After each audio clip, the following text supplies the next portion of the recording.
আপনারা কি সেটা চান? না আপনারা শান্তি চান? আপনারা বাংলায় থাকতে চান? আপনারা তৃণমূলের সরকার চান? আপনাদের ঠিক করতে হবে।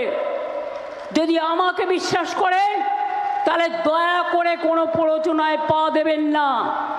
যদি আমার প্রতি বিশ্বাস থাকে কোনো উত্তেজনায় পা দেবেন না, কোনো জাজেদের কাছে যাবেন না। পরিষ্কার বলছি, আপনারা এইভাবে করবেন না কারো কথায়।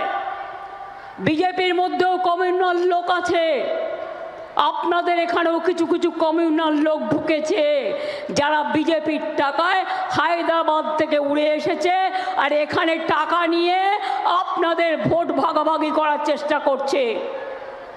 রক্ষা করুন বাংলাকে, মুর্শিদাবাদকে রক্ষা করুন, নিজেদের অধিকার রক্ষা করুন। আর আমি থাকতে জেনে রাখবেন, আমি তো বলেছি আপনাদের কাউকে আমি বের করতে দেব না, কাউকে ডিটেনশন ক্যাম্পে যেতে হবে না। কিন্তু আপনারা নিজেরা যদি আইন হাতে তুলে নেন, সিবিআই গ্রেপ্তার করবে আপনাকে ইলেকশনের আগে, এনআইএ গ্রেপ্তার করবে। আমার হাতে আইন নেই এখন, আমার হাত থেকে সব ক্ষমতা কেড়ে নিয়েছে। এই রকম ইলেকশন কমিশন আমি জানি কোনোদিন দেখিনি।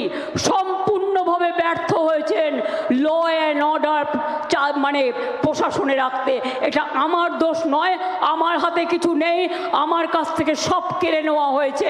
এটা ইলেকশন কমিশনের দোষ। তার কারণ তারা নিজেদের লোক বসিয়ে কন্ট্রোল করতে পারেনি, জাজেদের প্রোটেকশন দিতে পারেনি। এটা আমি তাদের নিন্দে করি। আর হোম মিনিস্টার লজ্জা করে না, প্ল্যান করেন, পরিকল্পনা করেন, একদিকে নাম কাটেন, অন্যদিকে ভোট কাটেন, অন্যদিকে এনআইএ করেন, অন্যদিকে সিবিআই করেন। আর মনে রাখবেন, গদ্দার আপনাদের মধ্যেও কম নেই। পলাশির যুদ্ধ মনে আছে?